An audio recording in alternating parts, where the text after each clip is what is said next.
Bibles this morning to Matthew's Gospel and chapter 12, please. Matthew's Gospel and chapter 12. We're going to read verses 33 to 37 of Matthew chapter 12.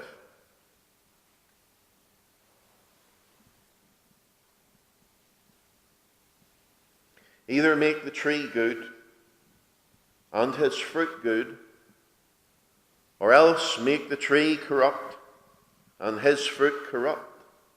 For the tree is known by his fruit.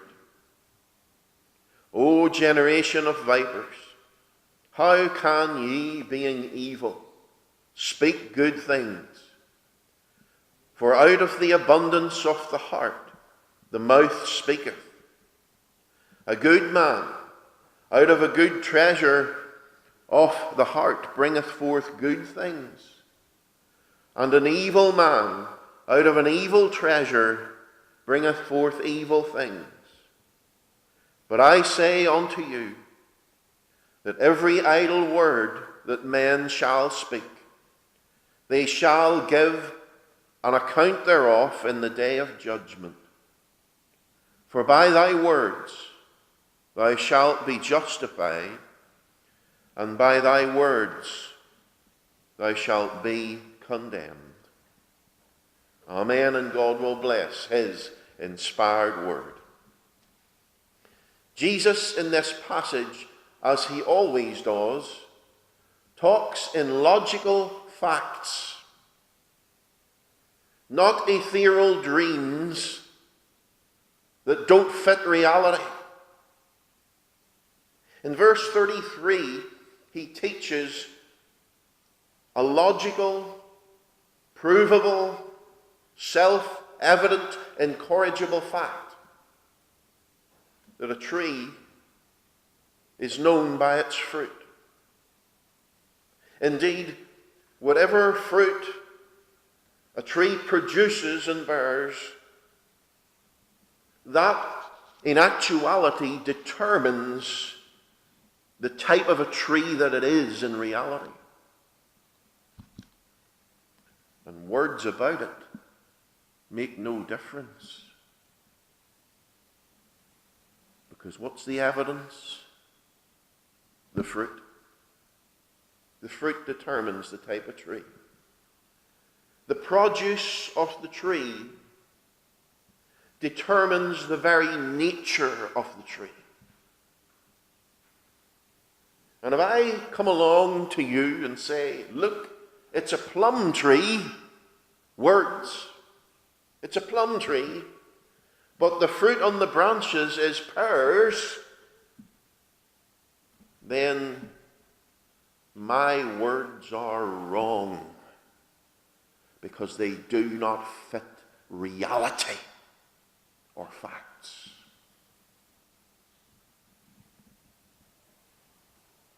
So this is what Jesus has done in verse 33. He's pointed to the fact that a tree is known by its fruit. And why has he done that? Why has he done that? Because he's going to apply that principle of truth that no one can deny. He states the fact, and what he's doing is laying down a principle, a rule, that we can apply to other things in life. What any living thing produces determines what it is in nature. If you take the seeds from a Buddleia Davidii bush and plant them, it will grow more plants of the same kind. And the same with a beech tree. If you take the beech nuts and you plant them, it'll produce a beech tree. You see, whatever the fruit a thing produces determines what it is. What it produces determines that. And the same with roses, and all produce the same variety and so on. So the principle is, what is produced determines the type and nature of the tree or whatever we're talking about. Now Jesus applies this principle, this logical, irrefutable principle, to our words. The words we produce. See, last week's point was the fact a tree is known by its fruit. And this week's point, and there only is one point in the sermon, is this. Number one, the fact your heart is known by your words. It's the application of last week's principle. Your heart is known by your words. Verse 34 and 35. O generation of vipers, how can ye, being evil, speak good things? For out of the abundance of the heart, the mouth speaks. A good man, out of a good treasure of his heart, brings forth, produces good things. An evil man, out of an evil treasure, brings forth or produces evil things.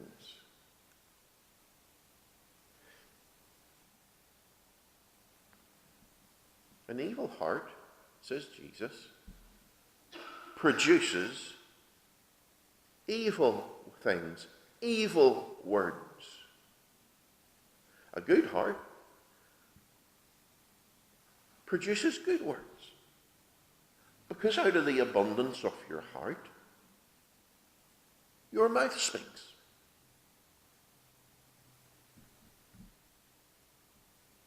Your words, like the fruit on a tree, show what type of a heart you have. That is what the Lord is teaching very plainly.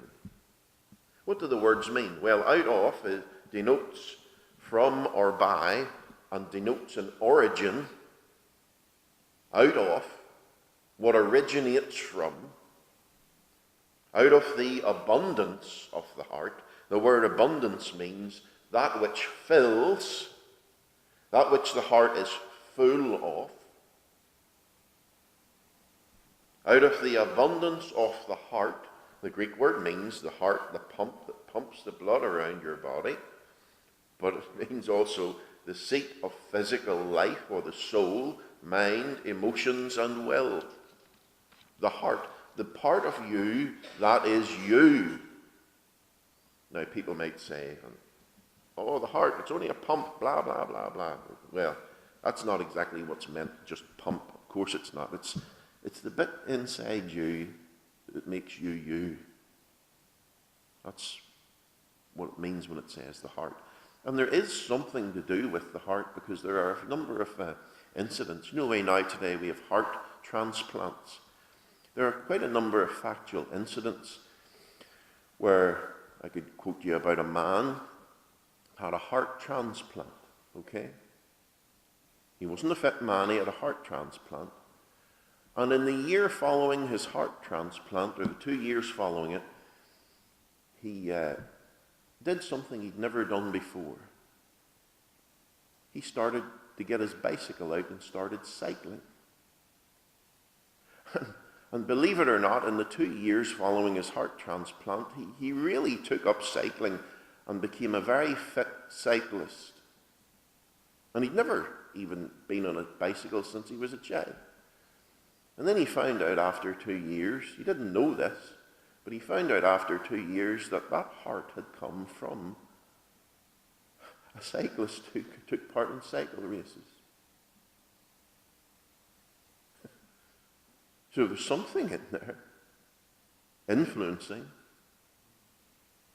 The heart is just more, you see, than just a pump, isn't it? But out of the abundance of the heart, that which is really you, Jesus says the mouth speaks. The mouth speaketh.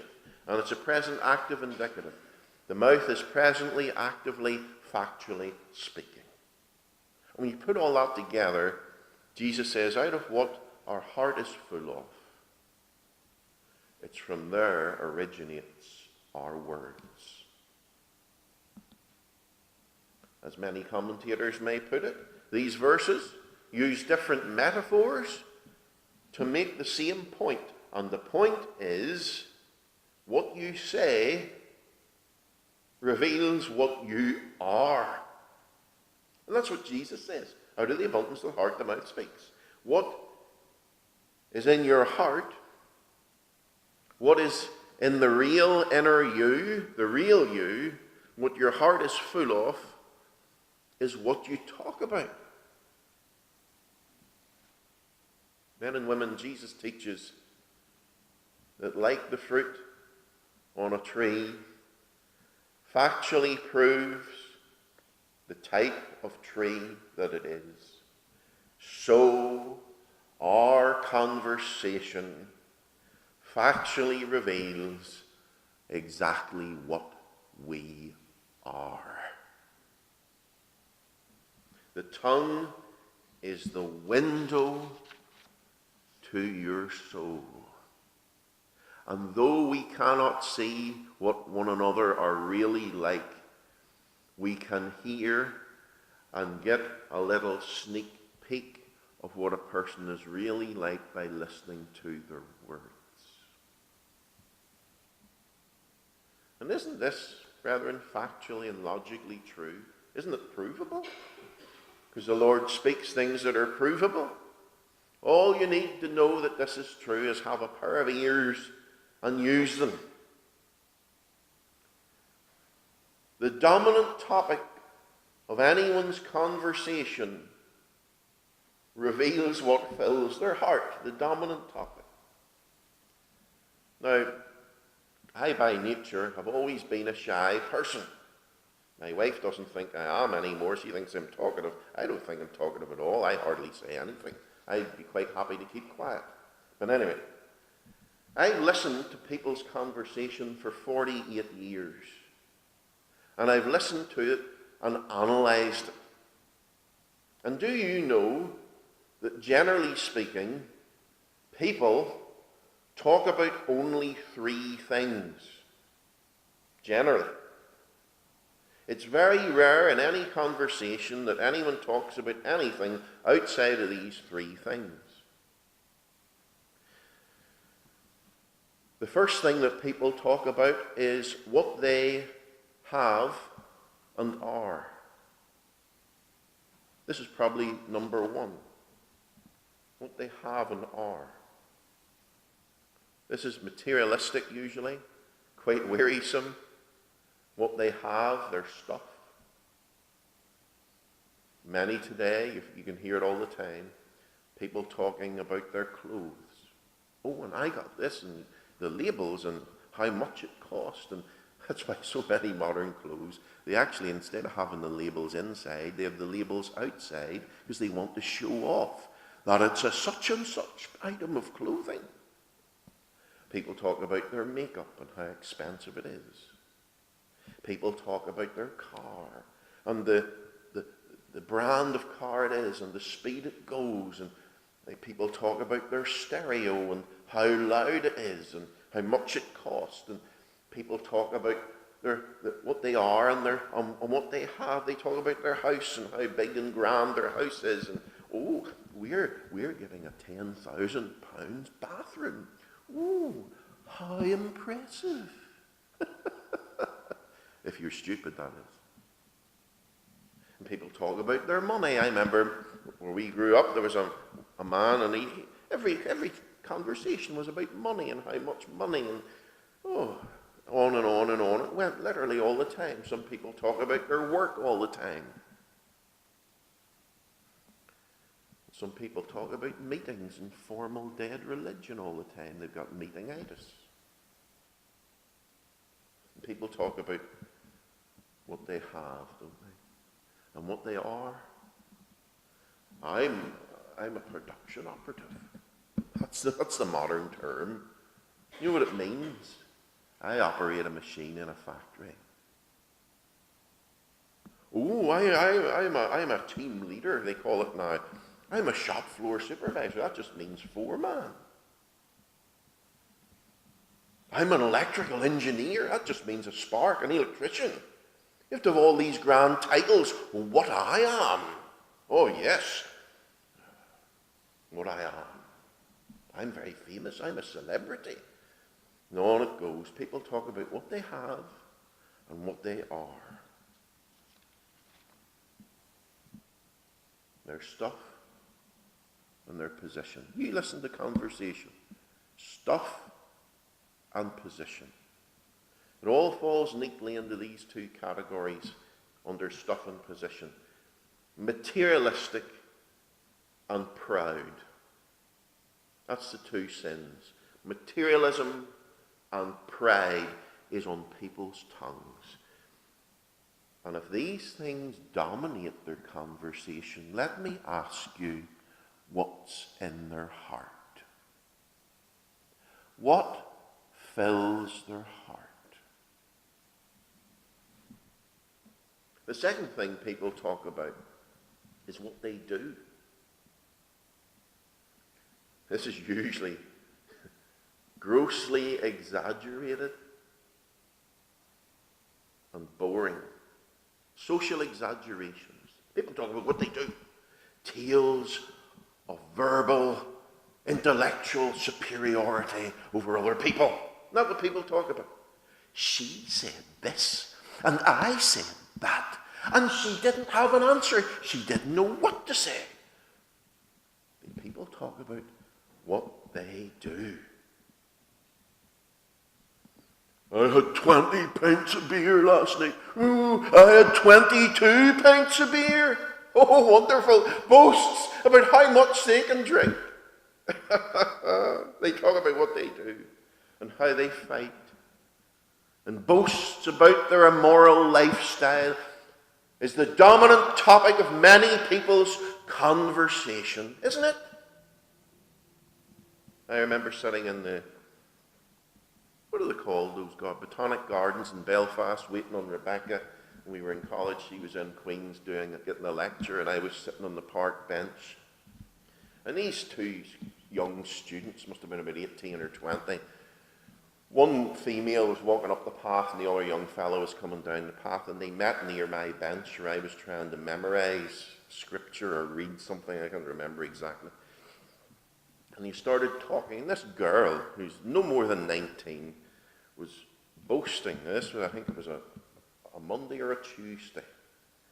And she was talking away. I couldn't help but hear that, young people they don't talk normally. They talk very, very loud, don't they? Because they've got an inferiority complex.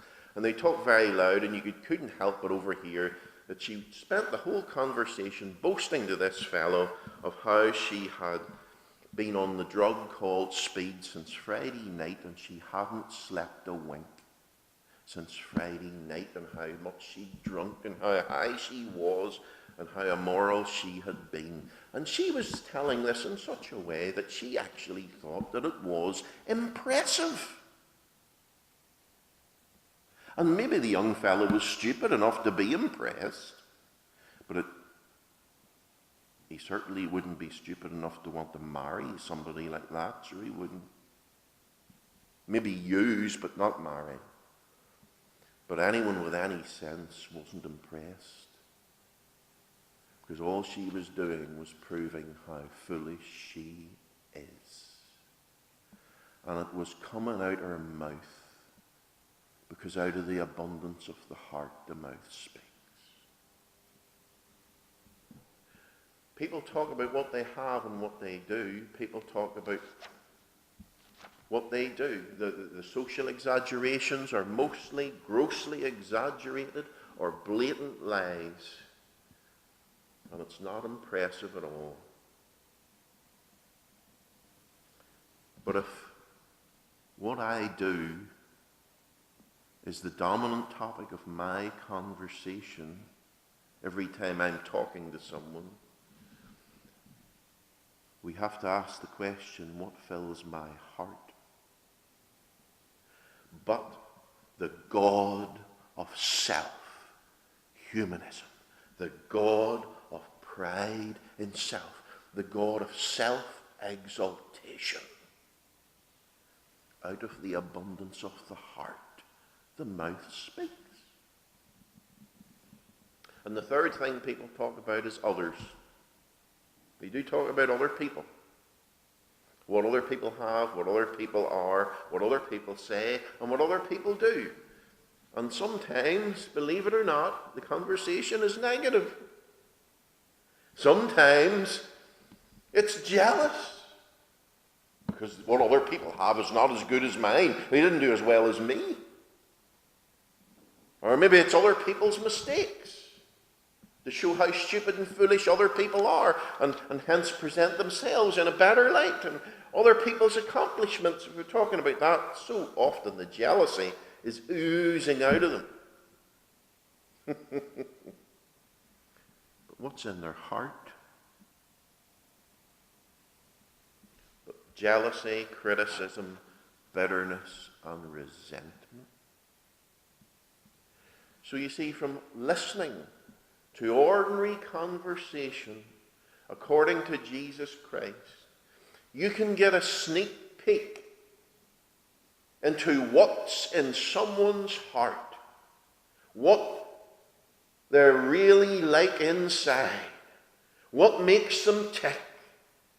Their mind, their emotions, and their will becomes visible on their lips.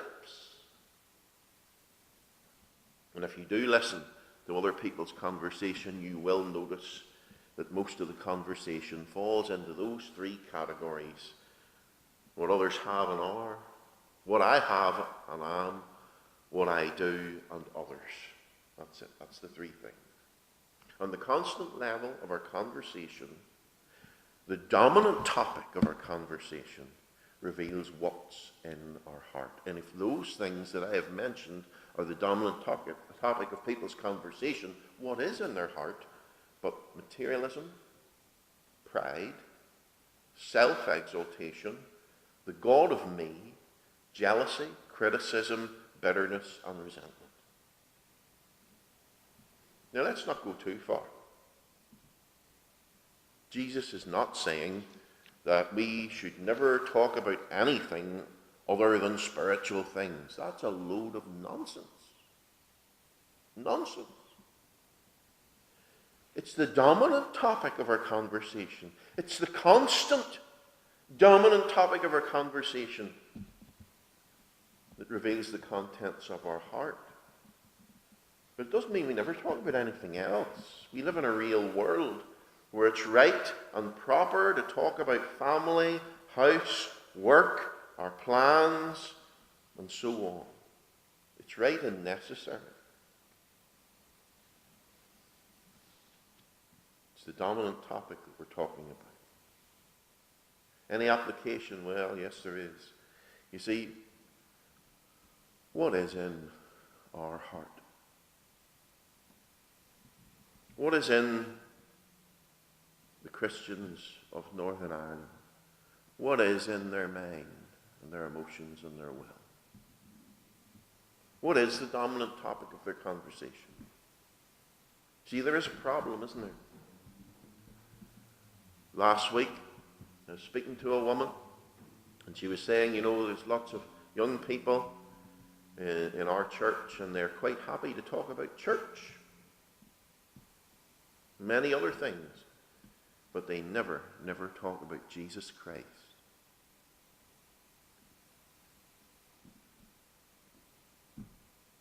Or salvation. Not only young people, then there's some older people, isn't there? And you've all met them, and what do they talk about? The dominant topic of their conversation is meetings. Their life seems to consist of a series of meetings and how many you can get to.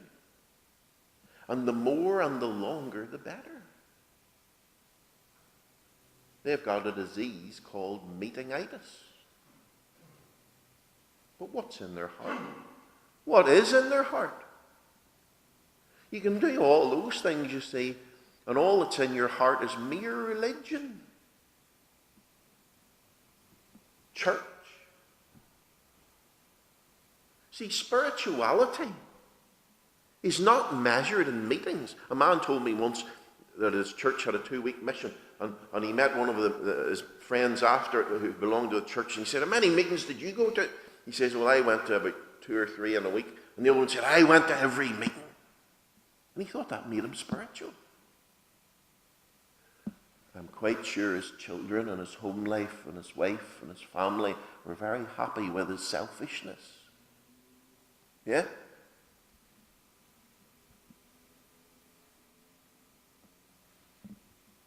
And other people, it's a Northern Irish favourite to talk about the weather.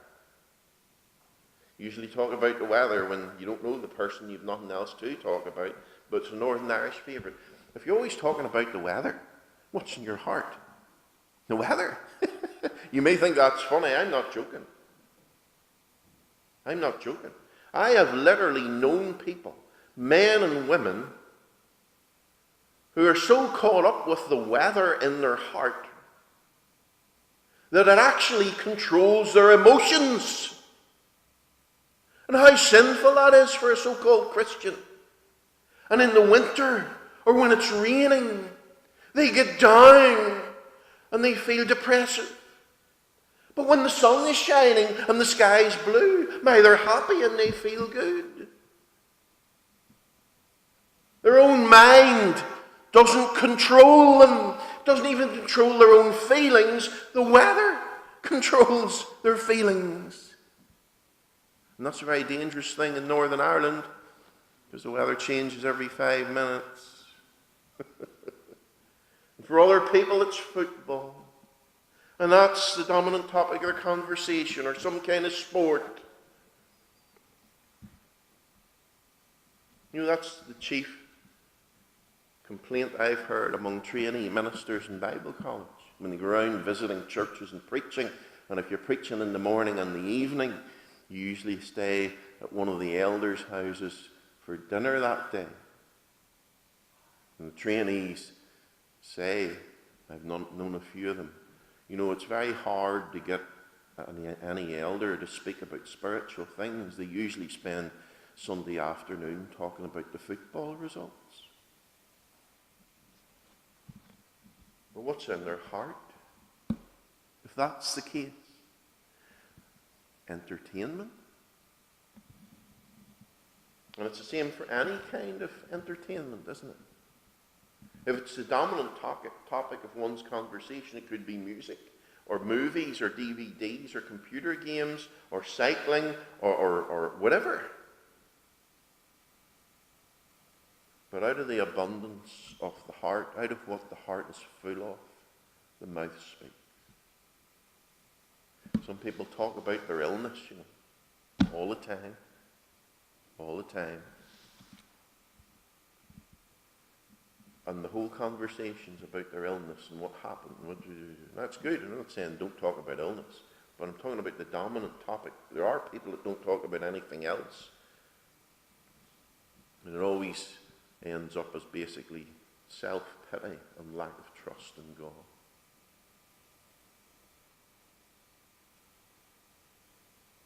And if any of these other things is all we talk about, how then is Jesus Christ in our heart? You see, you can have hedonism, you can have pleasure mania in your heart. You can have any of these things in your heart, but none of these things are Christ or God first. Church, sport, meetings, weather, illness. Some people love their illness. We know this from real life, don't we? What's filling your heart? You talk about the young couple are courting. They're maybe going to get engaged soon, and their friends who are with them, the boyfriend's with the fella and so on, and they're talking about the football and all, but it's always this fella that loves this girl, this conversation, he always manages to get her name in somewhere, doesn't it? It always comes back round to the person that he loves, because out of the abundance of the heart, the mouth speaks. Or maybe it's a family moving house, and for a month or two, that's taken up your whole mind, and it's one of the most stressful times in your life, moving house, and you're consumed by it maybe for a week or two. And what do the people that are moving house talk about? what fills their heart. And it's all that. And it's the same with holidays and so on.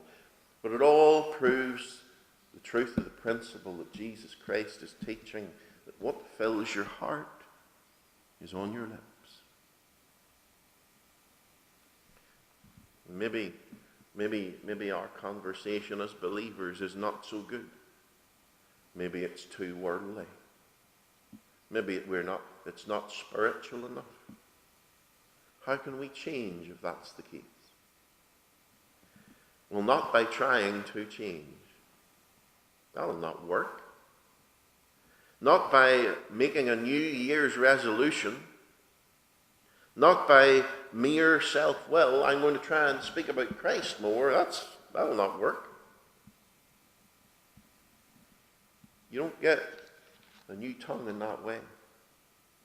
You see, how can I change the emphasis in my conversation? Well, what is Jesus' message in verse 34? O generation of vipers, how can you, being evil, speak good things? For out of the abundance of the heart, the mouth speaks. What fills your heart, your tongue speaks. So it's not a change of tongue that's needed, but a change of heart. And if Jesus saves and changes a man or a woman's heart, and they realize this, and they love him, because every Christian loves Jesus, then guess who you'll talk about? Jesus and your salvation, if he fills your heart. You see, let me make some obvious plain statements. A reservoir contains what? It contains water.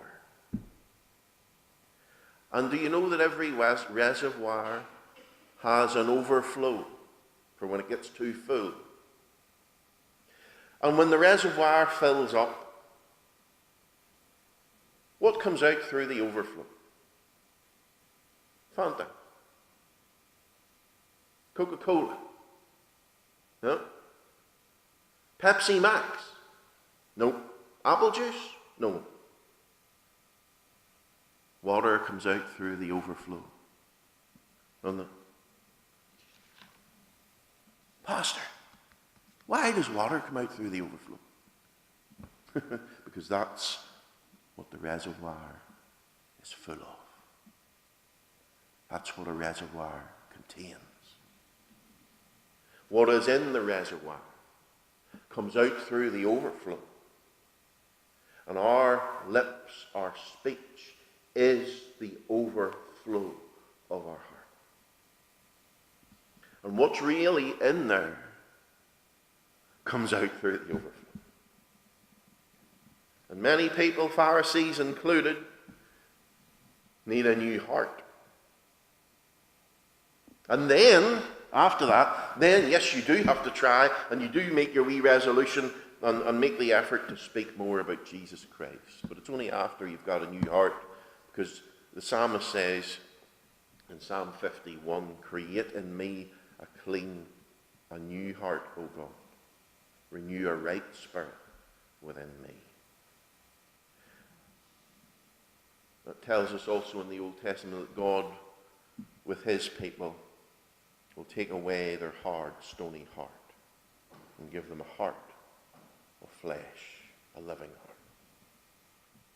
And if we are Christians, we will talk about our Savior. Because how on earth could we say we love him if we never speak about him? It's impossible. Let me draw to a conclusion and apply. I've given you one point. The fact your heart is known by your words. The tongue is the overflow of the heart. Out of the abundance of the heart, the mouth speaks. And if we are Christians, we will speak of him. Here's the challenge to myself as well as you and everyone listening. Are we letting other things usurp his place? We need to make sure, you see, brethren, that we don't let other things take first place in our lives.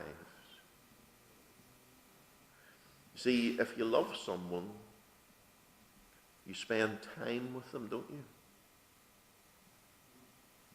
And in doing that, you keep feeding that love for them. It's the same as in a marriage, isn't it? Imagine if a husband and a wife are so busy bees that they don't have time for each other. What will happen? What will happen if they don't make time? I'll tell you what will happen. The obvious. Their love will get weaker and fade and die, and their marriage will not work, ultimately. So it is with Christ in our hearts. Keep doing the basics. Make time to read your Bible and pray. That is so essential. I remember at the Banner of Truth conference one year, Al Martin came across and he did 3 lectures for us, all the way across from America. And he was talking to about 300 or 400 pastors, and on the end of his message, the 3 messages, he says, you know what you have to do based on Timothy? He says, you have to read your Bible and pray.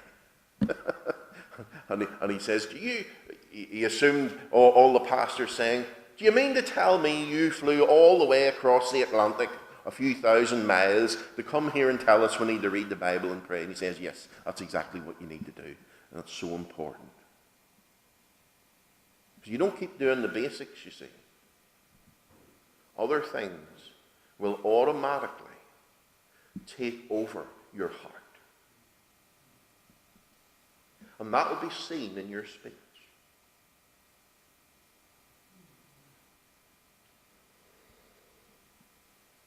It's as dangerous as a husband and a wife having no time for one another. So with a Christian, we need to have time for Christ. So guard your heart above all that you guard. For if you don't, other things will take over. And if that happens, you and I will be held accountable and judged. Not by me. No, not by me. By the Lord, according to verses 36 and 37, which God willing will look at not next Sunday, but the one after. Thank you for your attention. Amen.